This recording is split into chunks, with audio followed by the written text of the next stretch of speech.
Hi guys, இன்றைக்கி நம்ம வேர்க்கடலை கத்லி பண்ணலாம். இது ரொம்ப ஈஸி. இதுக்கு கடாய் சூடு பண்ணிவிட்டு அதில் 2 கப், எந்த கப்பில் வேணாலும் மெஷர் பண்ணி 2 கப்பு வேர்க்கடலை போட்டுக்கோங்க. போட்டு அதை நல்லா ரோஸ்ட் பண்ணிக்கலாம்.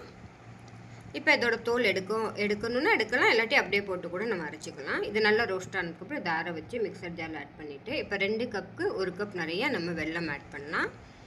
இப்போ இதை ரெண்டையும் சேர்த்து நல்லா பொடி பண்ணிக்கோங்க. ரவை பதத்தில் இருக்கணும், ரொம்ப நைஸாகவும் வேண்டாம், ரொம்ப கரகரன்னு இல்லாமல் இந்த மாதிரி ரவை இருக்கும்ல அந்த மாதிரி பதத்தில் நம்ம இதை பொடிச்சிக்கலாம். இப்போ வீட்டில் இந்த குழந்தைங்களுக்கு சர்லாக் வேறு ஏதாச்சும் ஒரு பவுடர் வாங்கும்போது இந்த மாதிரி ஸ்கூப் கிடைக்கும்ல, இந்த மாதிரி இல்லாட்டி உங்களோட டைஸ் இருந்தால் கூட ஓகே தான். அதில் ப்ரெஸ் பண்ணி நல்லா டைட்டாக ப்ரெஸ் பண்ணி இப்படி தட்டி விட்டிங்கன்னா அது பாருங்கள் அழகாக கரண்டு வருது. சூப்பரான வேர்க்கடலை கத்லி ரெடி. ரொம்ப சீக்கிரம் செஞ்சிடலாம். இது ஹெல்த்துக்கும் ரொம்ப நல்லது. கண்டிப்பாக ட்ரை பண்ணுங்கள். என்னோடய சேனலுக்கு சப்போர்ட் பண்ணுங்கள், லைக் பண்ணுங்கள், ஷேர் பண்ணுங்கள், மறக்காமல் சப்ஸ்கிரைப் பண்ணுங்கள். ஓகே ஃப்ரெண்ட்ஸ், பாய்.